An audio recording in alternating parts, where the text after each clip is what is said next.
Alright guys, so definitely was tired last night, realized I shot some of that last video upside down, but don't have the time to reshoot it, so sorry about that. But today we're going to go into the putting the pump together, um, all new pump internals, so that comes with every build we do. And then we'll go ahead and start stacking the drums, the pump, and finishing the unit up. So yeah, let me get some gloves on and then we'll get started. All right, got the gloves, good to go. So,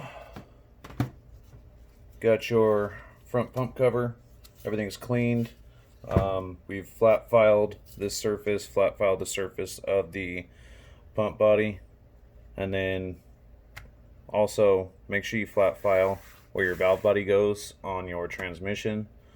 These cores and cases, they're all getting pretty old, so they do warp from time to time. Also flat file your valve body, where the valve body meets up with the transmission. Already have our bushing in. There's no need to stake it because there is a lip that is right here that keeps that bushing from coming out. First thing is in the package you get a new slide, all the new seals, the new pump rotor itself. So this is the pump rotor, the slide, the rings, they're all hardened, so a little bit better than stock. But if someone tries to tell you need a billet pump, I mean, a billet pump is just crazy. These things can pump way more fluid than anyone can think, as long as you build them right. This standard pump kit right here that we have will support a transmission, well up to 1,000 horsepower. So all these builds, billet pumps, billet rotors, and all that stuff, it's a little bit ridiculous, a little bit excessive. You're wasting money when you don't really need to. So with the slide, we'll get that ready. You take your O-ring, pop it in the groove. Then these pumps are a little bit different than like a gear driven pump, like on a 4L80. You really don't want to use a lot of assembly lube on these. Just enough to get things where they need to be, but assembly lube on these vane style pumps they actually cause more harm than good. So on a gear driven pump, you would assembly lube the heck out of it. It actually helps with suction on first start, everything else, but these you definitely do not want to be doing that. So really the only place we're using assembly lube is just on the slide, and that is just to get the bottom O-ring and the bottom ring on the slide to stick and not fall out when we put it into the pump body itself. Let me set this down real quick, and then I gotta step away real quick. Just give me 1 sec. I'll be right back. Alright guys, I'm back. Sorry about that. Constantly people coming up and need me to take a look at stuff, quotes for different things, different cars. So just had another customer stop in and dropped off his car, so we'll be working on that coming up. Now, after you have your slide in for your pump, let's get over here and grab these. These are your two seals that go in this little square section right there. You're gonna have the Teflon seal, just squared, and then the round rubber seal. Go ahead and stick them together, and then the rubber goes towards the slide, the Teflon goes towards the pump. So it's definitely easier to get these in without that pivot pin in. So next, put your pivot pin, or your spring for your pivot pin, then your pivot pin. I recommend replacing your pivot pin each time. Definitely nothing worse than having a pump go bad just because of your pivot pin was worn or chamfered. And you know, those are the little things that are really going to hurt you and cost you a good amount of money. So there we go.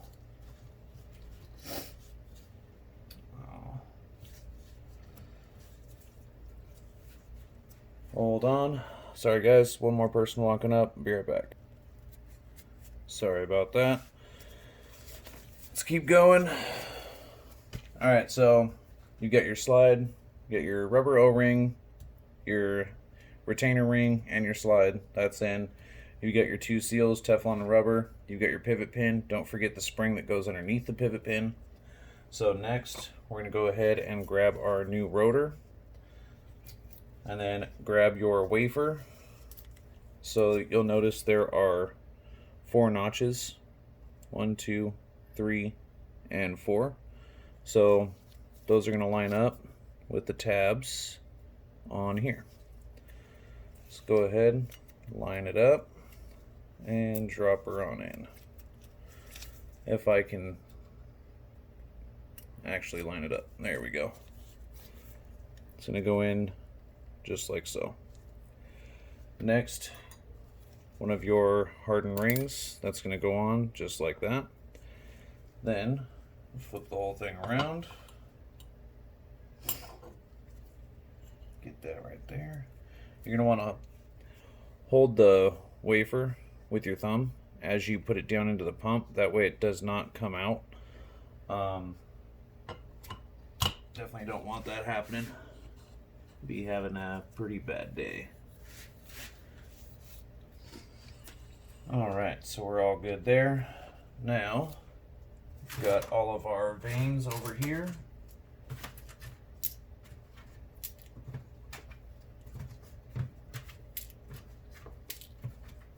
It's so difficult to pick these things up, especially while you're wearing gloves. Sorry. All brand new vanes, so you know, do them one at a time.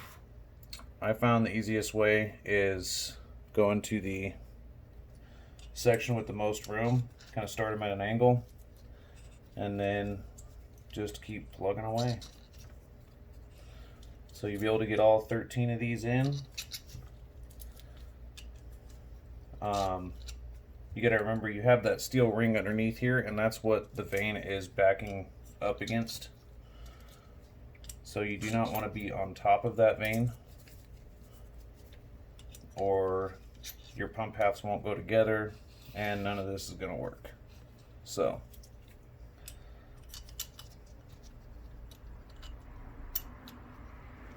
just like that.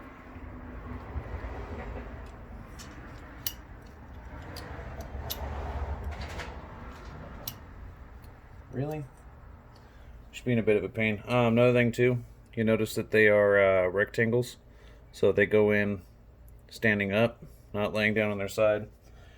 That will definitely cause you some issues.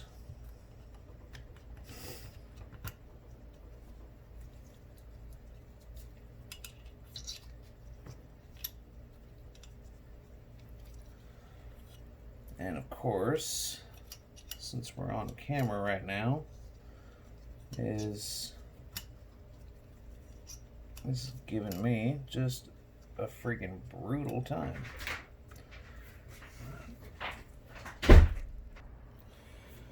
Sorry guys, battery died, I had to plug it in, but just got the other couple vanes in.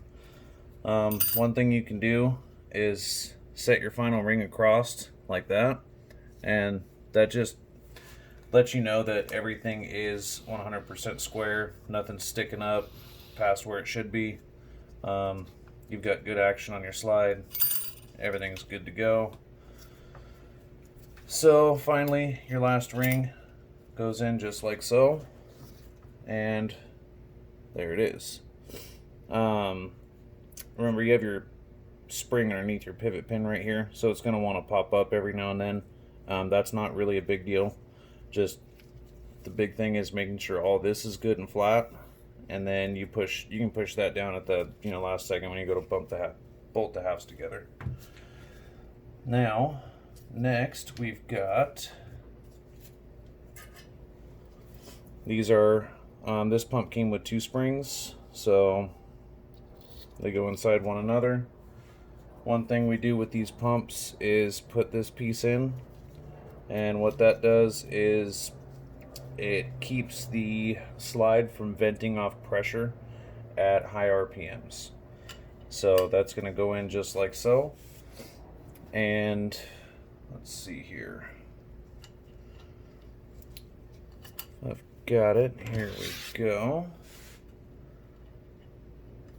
Someone else is already walking up, so let's see if I can do this real quick. Spin you. See if I can get this in here before I have to pause you guys again and go talk to someone else. Oh, come on now.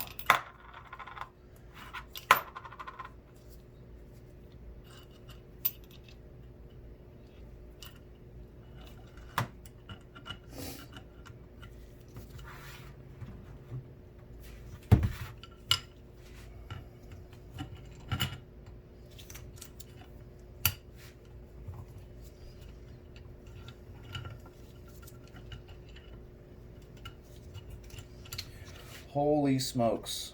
This is taking for way too long. Alright, hold on. Talk to him real quick. I'll be right back. Alright guys, again, sorry about that. Always a busy day, but that's a good thing. Keeps the money coming in, I suppose. And the bill collector's off my back. Oh, come on now.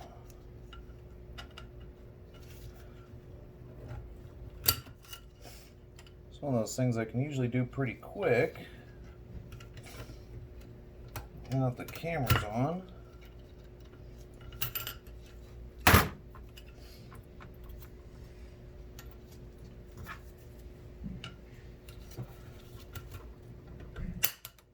Oh, jeez Louise.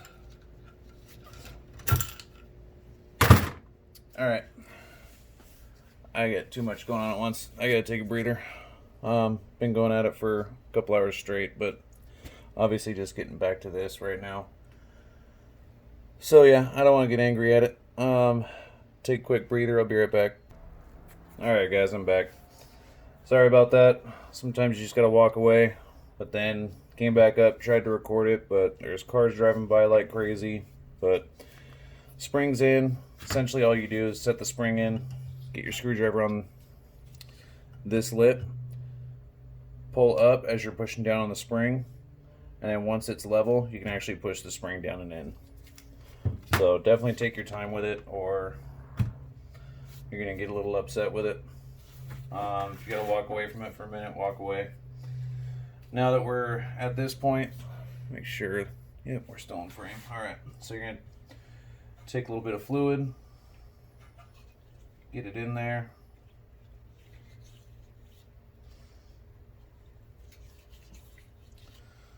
Just make sure that everything's nice and lubricated up, so once this gets going, you're not dry running any of these parts.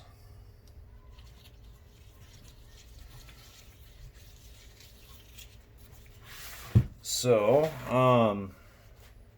if you're working on these, if you don't have a bench where you have a nice hole like that, so this serves as a drain hole, all the fluid comes out into a catch pan underneath.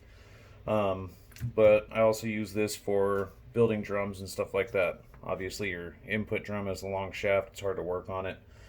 But if you don't have something like this, then an old reaction shell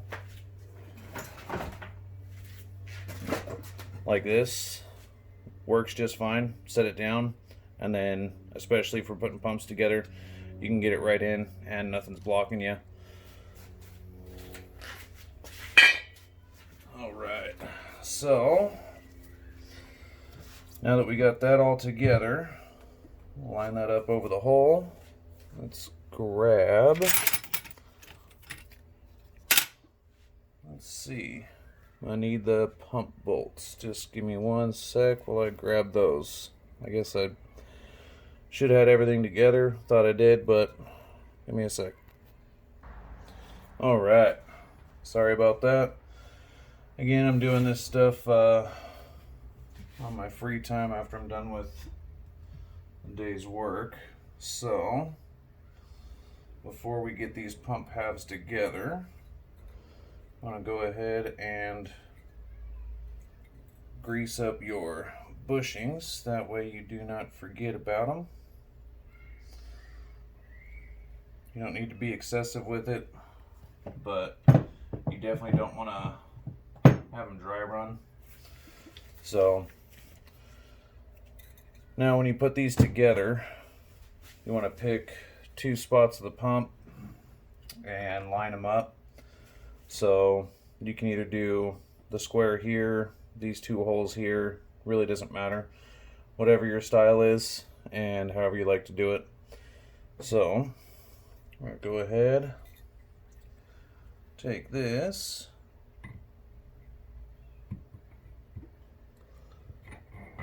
nice and easy.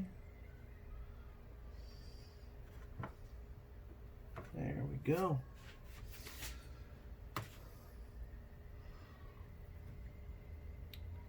Just look down, make sure all your holes are lined up, and then you want to start threading in your bolts only hand tight, and then we can move on to pump alignment. So again, only hand tight. You don't want these things torqued down or anything like that, because you still have to do your pump alignment.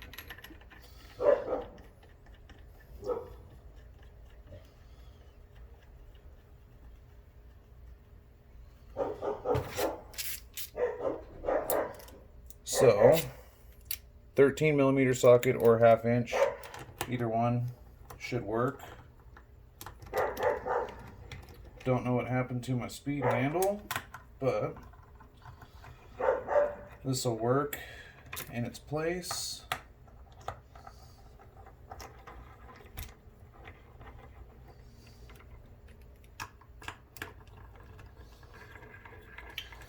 And then while I'm sitting here messing with the bolts, again, all the valve body or pump body modifications for the boost valve and everything else, that's all been done. Sorry guys, I'm not going to show you that. So now that our 2 halves are together, let's see. Of course, we got dogs barking like crazy right now. Just go ahead and back those out 1 touch, and then right there, right there, right there, right there, right there. All right. You really do want it nice and loose. You want it tight enough to where it's going to hold them together and not shift too much, but you want it loose enough to where when you do your pump alignment tool, nothing's going to be sticking up on you. So let me go grab that real quick and we'll be right back. All right, so got our pump alignment tool on. I mean, I know there's an actual tool for it. I have the tool. Sometimes it works great, sometimes it doesn't. There's so many different ways you can actually align the pump. I mean, this way I use a big hose clamp that goes all the way around the pump. You just line it up just below the bevel edge here of the pump body, or the back half, and tighten it down. Not too tight, but tight enough to where it keeps everything nice and together, and then you're able to stick a screwdriver in your mount holes, back and forth, line it up. So I've seen people take the pump itself and put it in the case and line it that way. I've seen them use the tool. I've seen them makeshift all sorts of things to align the pump. So the 2 that seem to work the best that I've seen so far is putting the pump in the case and aligning it that way, and then taking it back out, torquing everything down, or just your standard hose clamp. I mean, I don't know why, but for me, it works better that way. Um, this one, as I was tightening this down, it was pretty much aligned. I just had to do a couple little fine adjustments. So now, when it comes to torquing down your pump bolts, let's see. You're going to want to go with, sorry guys, dial this in. It's 216 inch-pounds or 18 foot-pounds. And then you always want to tighten in a star pattern.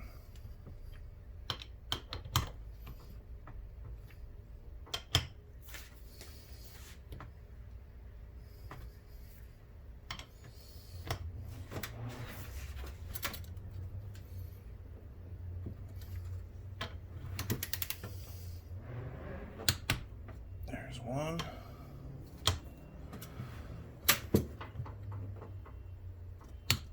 Two.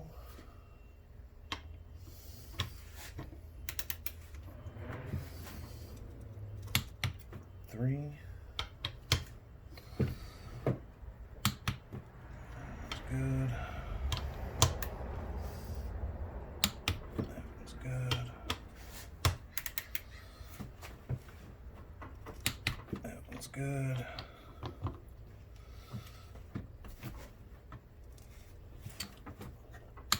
That one's good.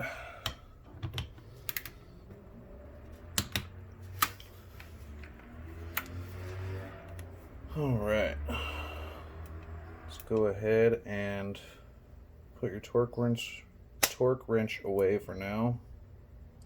But keep it handy because we're going to need it here pretty soon.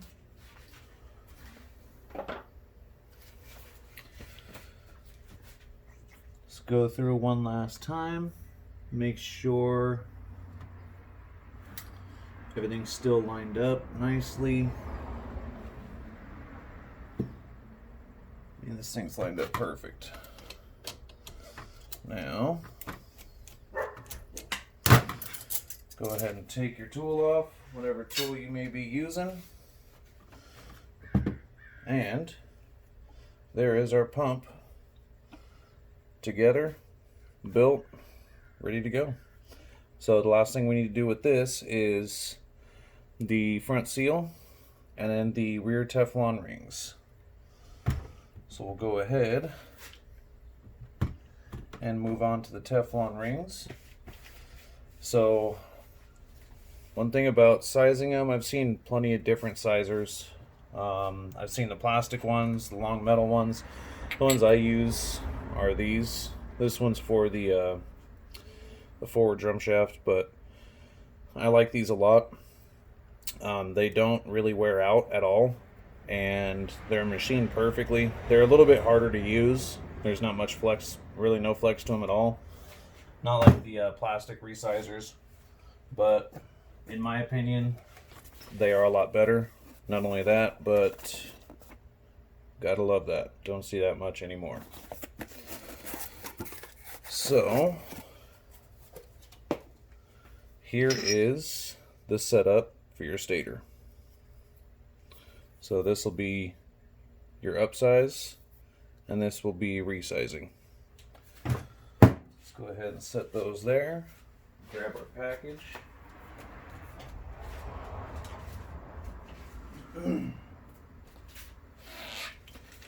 All your sealing rings are going to be, Teflon sealing rings will be in your seal ring kit in your rebuild.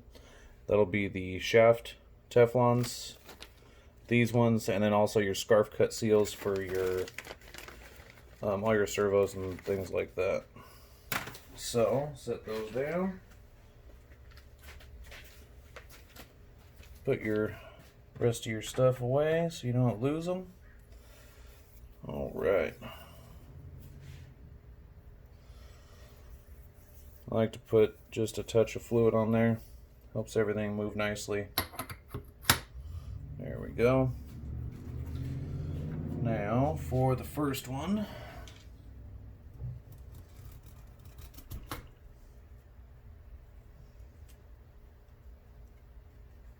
ooh.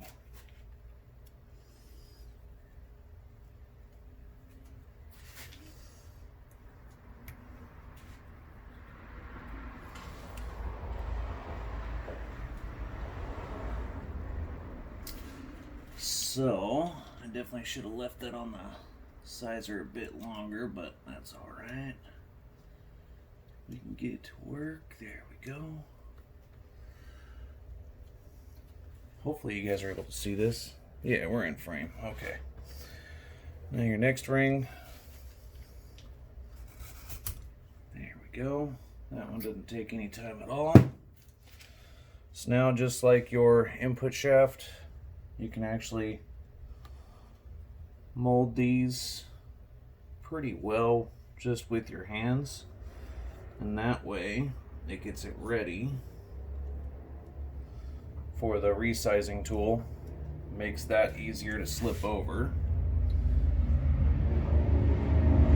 And that was incredibly loud. Don't know if you guys heard that. A couple street bikes going up the road there. Normally when those guys go by, they have their music blasting so dang loud you can barely hear the bike. All right. Oh, darn it. Hold on. Got a phone call. Be right back. All right, sorry about that, guys. So you can mold them up with your hands a little bit, and that gets them pretty close. Then you take your resizer, slip it over the top, make sure you're nice and centered, walk it back and forth a little bit, and there we go. Nice thing about these, not only made in the United States, but metal. They are the exact inside diameter of what these ceiling rings are going to be riding on, and there's a very nice taper. That doesn't mean you can just go ahead and slam that thing down. You still need to be careful and make sure you're not nicking or cutting any of those rings, because it can happen, and it's easy to do, and you won't know it until, like, if you nick a ring, you won't know it till you put it together and put it in the car if you're not paying attention. If you cut one, it's pretty obvious, but always inspect your rings after you get your resizer off, just to verify that everything is good, you did not nick anything, and you're able to move forward. So, since we're done with this, we'll put that half in there. Grab our other box. So that's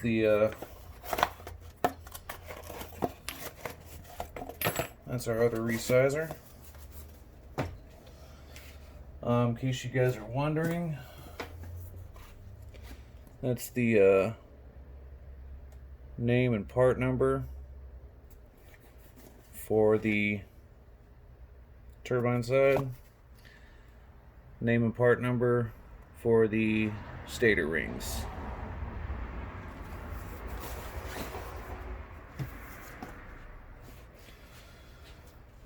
Now that's on, you're going to leave that on good 10-15 minutes.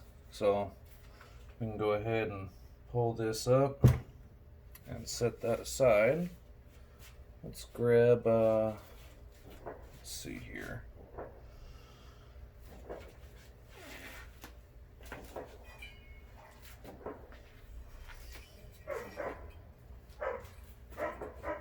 Grab our old drum.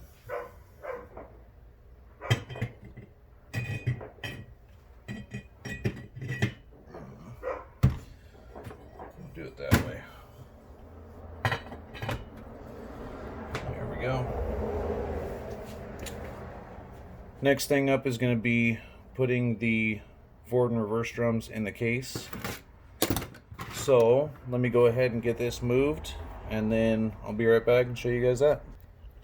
Alright, as you can see, turn you a little bit, we got the transmission stood up.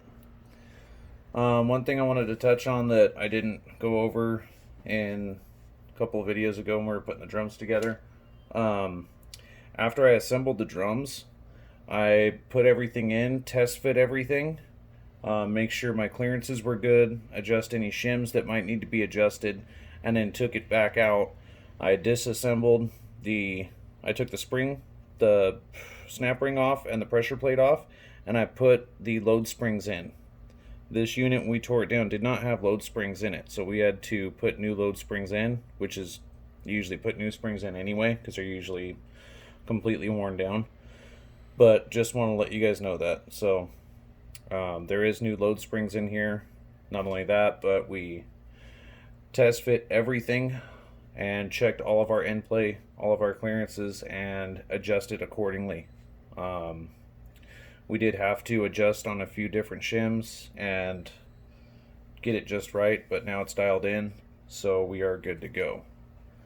Now, the easiest way to do this, if you don't have the tool that holds the reverse drum for setting it in, it's really a pain. So if you set this forward drum in the transmission, then try to do the reverse drum, it's not easy. It's pretty difficult. So I would recommend lining up the clutches in the reverse drum, line up the clutches in the forward drum on your 3/4 clutches. So these are lined up, and makes it sometimes a whole lot easier to go in. Sometimes you get lucky, sometimes you don't. But what you can do is set this up. Let's see what we got here. Get our shim down there. Get our bearing down there. So, go ahead, grab your reverse drum. As you can see, I don't know if you can see that, but all the clutches are lined up. Let's grab some green assembly lube. Coat your bushings so it's a nice gentle ride. I don't know if you can see, but there's blue in there too. That's when we did the piston assembly. Flip her on over.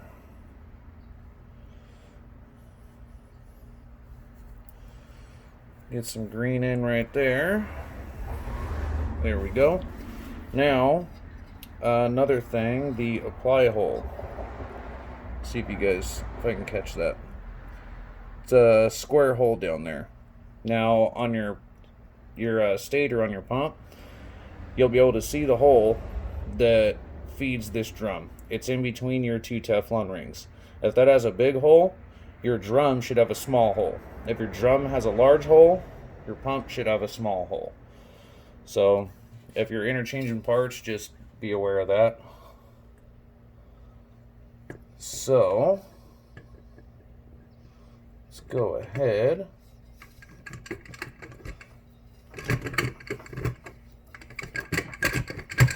There we go. We're bottomed out. One way you can tell is the noise that it makes once it bottoms out, but you can also look down and see that the drum is riding on the bearing down there. And you definitely don't want to put any of this together without it completely seated, whether this is